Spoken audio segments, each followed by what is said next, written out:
लिए, सांस लेने के लिए हवा की ज़रूरत है, फूड टू ईट खाने के लिए खुराक की ज़रूरत है, एंड वाटर टू ड्रिंक और पीने के लिए पानी की। It give us material for our clothes and for building our houses. इससे हमें बहुत सारे कपड़े पहनने के लिए कुछ किस्म के मटेरियल भी हासिल होते हैं, और घर बनाने के लिए, बिल्डिंग्स वगैरह बनाने के लिए भी हम ज़मीन का ही इस्तेमाल करते हैं। The number of people living on earth is increasing. जैसे जैसे लोगों की तादाद बढ़ रही है ज़मीन पर, in order to fulfil the need of the people, लोगों की ज़रूरियात को पूरा करने के लिए farmer are trying to grow more and more crops. किसान जो है वो ज़्यादा से ज़्यादा फसलें उगाने के लिए कोशिशें कर रहे हैं। Trees are being cut down, दरख्तों को काट दिया जाता है। To build houses and roads, सड़कें और घर बनाने के लिए। New factories and industries are being build, नई फैक्ट्रियाँ और इंडस्ट्रियाँ बनाई जा रही हैं ताकि लोग जो हैं वो अच्छे से काम कर सकें, फिर उनकी ज़रूरियात भी पूरी हो सकें। ठीक है, जैसे जैसे लोग बढ़ रहे हैं वैसे वैसे ज़रूरियात भी बढ़ रही हैं। All these things are heavy very bad effect on the earth, और ये सारी चीज़ें जो हैं वो ज़मीन पर बुरे असरात भी पैदा कर रही हैं। ठीक है, बहुत ज़्यादा इसके हार्मफुल इफ़ेक्ट्स जो है वो ज़्यादा आ रहे हैं, नुकसानदेह इफ़ेक्ट्स जो है वो ज़्यादा आ रहे हैं, क्योंकि आबादी के बढ़ने से, लोगों के बढ़ने से ज़रूरियात बढ़ रही हैं, तो उसके हिसाब से फिर लोग चीज़ों को इन्वायरमेंटली तौर पर ख़त्म करते जा रहे हैं। जैसे पौधे ख़त्म करते जा रहे हैं कि सड़कें चाहिए तो दरख्त काट दो, सड़कें बना लेते हैं।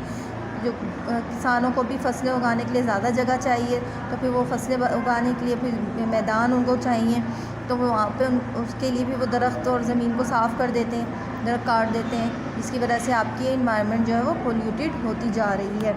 Plants are very important for life on earth. Plant जो है ज़िंदा रहने के लिए, ज़िंदगी गुजारने के लिए ज़मीन पर पौधों की बहुत ज़्यादा ज़रूरत होती है, बहुत ज़रूरी हैं। Plants provide food for human and animal, इंसानों और जानवरों को पौधों से ही खुराक हासिल होती है। प्लांट टेक इन कार्बन डाइऑक्साइड, प्लांट जो होते हैं कार्बन डाइऑक्साइड हासिल करते हैं, इस्तेमाल करते हैं फ्रॉम द एयर, हवा से, टू मेक देयर फूड, अपनी खुराक बनाने के लिए। They give out oxygen gas, और ये ऑक्सीजन गैस जो है वो बाहर खारिज करते हैं।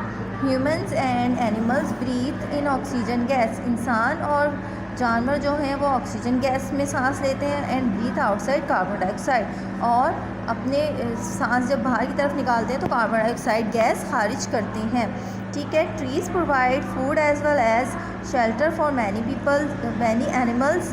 तो दरख्त जो है वो बहुत सारे खुराक के साथ साथ बहुत सारे जानवरों के लिए एक घर की शक्ल या शेडो के तौर पर भी इस्तेमाल होते हैं, सायेदार दरख्त के तौर पर भी इस्तेमाल होते हैं पौधे जो हैं, ट्रीज़ जो हैं। When trees are cut down for farming, for making roads और for building houses, and these animals lose their shelter and sources of food. ठीक है, तो इन लोगों का घर ख़त्म हो जाता है। कुछ जानवर जो दरख्तों में पनाह लेते हैं, तो जब उन दरख्तों को काट देते हैं फिर वो जानवरों के लिए ना दरख्त बचते हैं रहने के लिए, और ना ही वो खुराक का ज़रिया बन पाते हैं। विदाउट ट्रीज़, बग़ैर दरख्तों के, द सॉइल ड्राइज। अब जो ज़मीन जो है वो खुश्क होना शुरू हो जाती है, एंड क्रैक, उसमें क्रैक बनने लगते हैं, जैसे ये डायग्राम में देख रहे हैं आप लोग। It is easily carried away by wind and water, और फिर ये पानी के ज़रिए और आंधी के ज़रिए फिर ये उड़ना शुरू हो जाती है। आंधी जो इसको ले उड़ती है ऐसी मिट्टी को, ठीक है, और हवा जो है, पानी जो है वो फिर इसको बहा के ले जाता है। जब मिट्टी जो है वो किसी क्रैक्स पड़ जाते हैं, उसके अंदर कोई चीज़ ही नहीं होती, ना कोई दरख्त होते हैं, ना रूट्स होती हैं जिनकी वजह से मिट्टी कायम रहे। तो tree observe water from the soil, दरख्त जो है वो मिट्टी से जो है वो पानी को अपने अंदर ऑब्जर्व करते हैं, एक्स्ट्रा मतलब कि जब्स करते हैं। एक्स्ट्रा वाटर एवेपोरेट, जो एक्स्ट्रा वाटर होता है वो एवेपोरेट, आबी बुखारात बन के उड़ जाता है from the surface of the leaves, ठीक है, पत्तों की सरफेस पे से।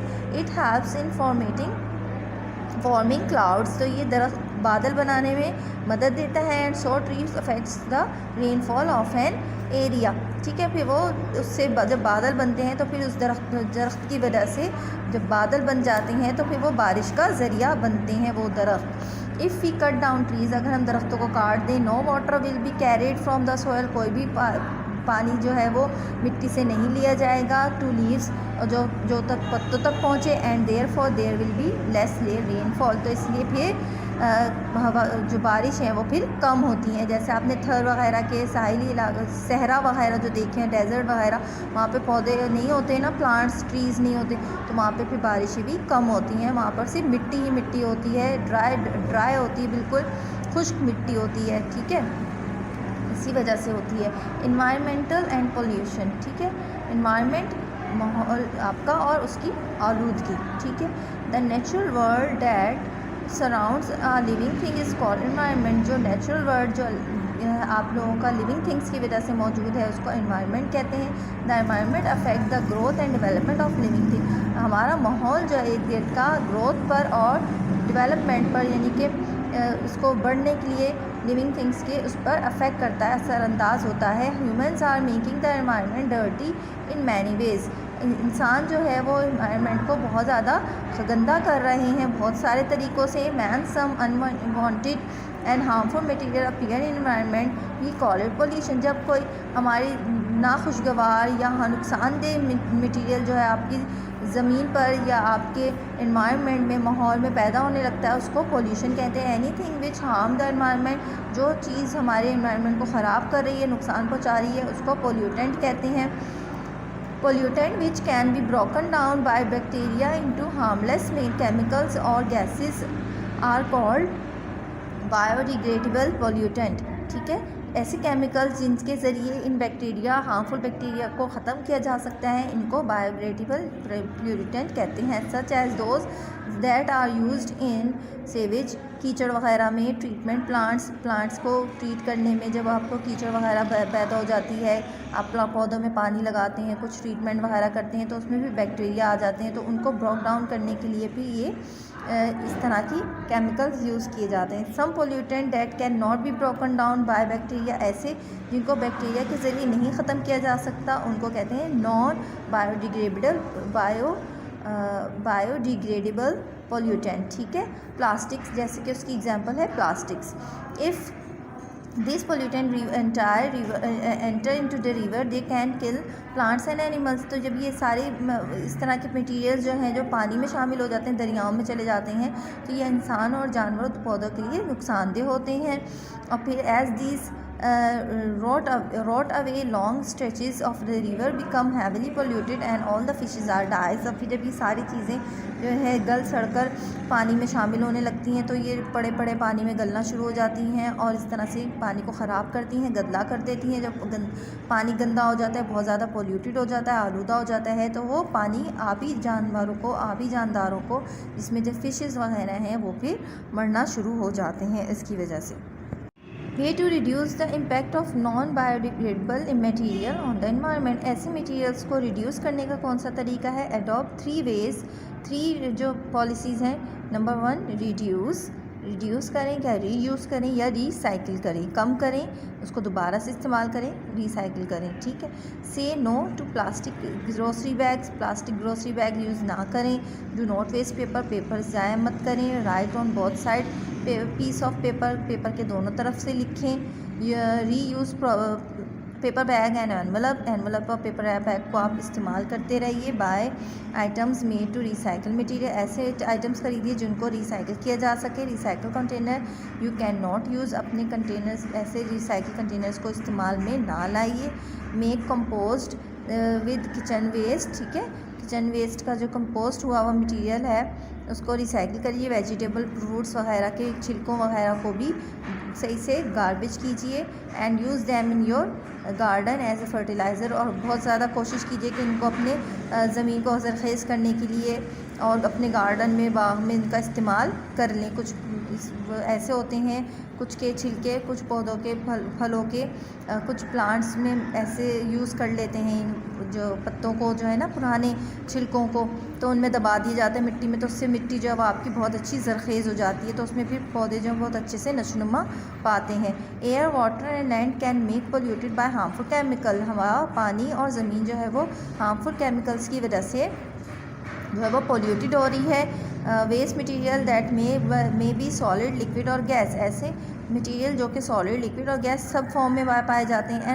Unwanted loud sounds can noise pollution, जो अनवांटेड जो आपको अच्छी नहीं लग रही कानों को ऐसी आवाज़, उसको नॉइस पोल्यूशन कहते हैं। There are many type of pollution, pollution की बहुत ज़्यादा किस्में हैं, ठीक है। आलूदगी की बहुत ज़्यादा किस्में होती हैं। एयर पोल्यूशन, हवाई आलूदगी, हवा की आलूदगी। We need fresh air to live, हमें ताज़ा हवा की ज़रूरत होती है ज़िंदा रहने के लिए। Fresh air contain oxygen, fresh air में ऑक्सीजन मौजूद होती है। Air near towns and cities contain many harmful substances, हवा जो कि हमारे टाउन्स और सिटीज़ में है मौजूद होती है, वो जो है उसमें बहुत ज़्यादा नुकसानदेह मटेरियल मौजूद होते हैं, नुकसानदेह मवाद शामिल हो चुका है, क्योंकि harmful gases, smoke and chemicals can come from the factory chimneys and polluted the air, ठीक है। फैक्ट्रियों की चिमनियों से, देखिए आपको डायग्राम में भी नज़र आ रहा है, इसमें इस तरह से जब चिमनियों से धुएं निकलता है तो वो हवा में शामिल हो जाता है, ये हवा को पोल्यूटेड कर देता है और फिर इसी हवा में जब हम सांस लेते हैं फिर हम बीमार हो जाते हैं। स्मोक फ्रॉम ट्रक्स, कारों से निकलने वाला धुआं है, ट्रक से, रिक्शाओं से, मोटरसाइकिल से, और ये हमारे जिस्म के लिए नुकसानदेह है और इनमें हार्मफुल केमिकल्स मौजूद होते हैं। Carbon dioxide gas produce from burning coals, ठीक है। जब ये कोई चीज़ जलती है तो उसमें से ऑक्सीजन के गैस नहीं प्रोड्यूस होती, कार्बन डाइऑक्साइड गैस प्रोड्यूस होती है, ठीक है। कार्बन डाइऑक्साइड निकलती है, खारिज होती है, तो जो कि इंसानों के लिए तो नुकसानदेह है। पौधे इस्तेमाल करते हैं carbon dioxide in the air trap the heat of the sun, it warm the earth, ठीक है। यह गर्मी पैदा कर देती है ज़मीन पे। If there is too much carbon dioxide in air, इस तरह से जब हवा में बहुत ज़्यादा कार्बन डाइऑक्साइड गैस मौजूद हो जाएगी, the earth will become too warm and most animals and plants will die, ठीक है। तो जब बहुत ज़्यादा गर्म हो जाएगी तो गर्मी की शिद्दत भी जानवर और पौधे बर्दाश्त न कर सकेंगे और मर जाएंगे। वाटर पोल्यूशन, पानी की आलूदगी कैसे होती है। When a river originate in the mountain, जब पानी आता है पहाड़ों की तरफ से रिवर्स में, it water is clean and pure, तो वो पानी बिल्कुल साफ़ सुथरा और नीट एंड क्लीन होता है। When it passes alongside a farm, जब ये किसी खेतों में से गुजरता है, केमिकल फ्रॉम फर्टिलाइज़र्स, केमिकल लगाया जाता है फर्टिलाइज़र्स की वजह से, may be washed into it, इनमें शामिल हो जाता है। Which when it flow past to the town, जब ये कस्बों वगैरह से गुजरता है, केमिकल्स फ्रॉम फैक्ट्रीज़ में से इसमें केमिकल शामिल हो जाते हैं और ये फिर घरों की तरफ जाता है। Dirty water from houses is called sewage, जब घरों से जो ख़राब पानी और गंदा पानी निकलता है उसको सीवेज कहते हैं। जैसे कीचड़ वगैरह या ख़राब पानी आपके घरों से निकलता है, आप घर को धोते हैं और पानी सब बाहर निकाल देते हैं, तो वो डर्टी वाटर होता है। When a river reaches the sea, जब ये समंदरों की तरफ जाता है, it may be full of poisonous, तो ये अच्छी तरीके से जहरीली सब्सटेंसेस से भरा हुआ होता है, जहरीले मवाद से भरा होता है। People bath and wash in river, जब लोग इन पानी दरियाओं में नहाते हैं और कुछ नहाते धोते हैं, कपड़े धोते हैं। एनिमल्स ड्रिंक वाटर, पानी पीते हैं जानवर, तो इनको ये इसमें से जब वो पानी पीते हैं तो पोल्यूटेड वाटर कंटेन केमिकल्स, इस पोल्यूटेड वाटर में क्या क्या केमिकल्स मौजूद होते हैं, बैक्टीरिया मौजूद होते हैं एंड अदर दूसरे अदर सब्सटेंसेस भी मौजूद होते हैं, विच कैन मेक पीपल इल, जो कि लोगों को बीमार कर देते हैं, एंड इवन कॉज डेथ, और फिर मौत का बायस भी बनते हैं। Bacteria living in the dirty water, bacteria जो गंदे पानी में मौजूद होते हैं। Use up the oxygen in the water, पानी में मौजूद सारी ऑक्सीजन को वो इस्तेमाल कर लेते हैं। That fish and the other animal and plant need to breathe, जिसकी फिशेस को और दूसरे पौधों को और जानवरों को ज़रूरत होती है सांस लेने के लिए। So the plant and animal living in dirty water may die, तो जब वो पानी गंदा होगा तो फिर वो जब सही से सांस ही नहीं ले सकेंगे, वो सारे ऑक्सीजन जो वो डर्टी पानी में शामिल हो जाएगी तो फिर वो मर जाएंगे। River carry polluted water to sea and ocean, ठीक है। ये सारा पानी जो है वो दरियाओं से समंदरों की तरफ चला जाता है।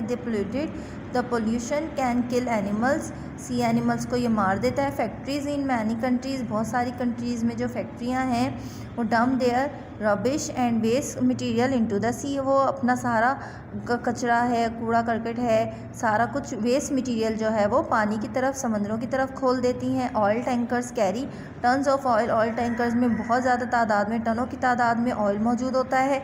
If an oil tanker leak, अगर ये ऑयल टैंकर लीक कर जाते हैं, it creates an oil spills in the sea, और फिर इनका जो ये ऑयल जो है वो कहाँ पर गिरता है, सारा समुद्रों की तरफ। Oil kills fishes, sea birds and other sea animals, तो ये सारे सी बर्ड्स और सी एनिमल्स को नुकसान पहुंचाते हैं और फिर ये जानवर जो है वो मर जाते हैं इस पॉल्यूशन की वजह से, जब ये एयर को वाटर को पॉल्यूट कर देते हैं।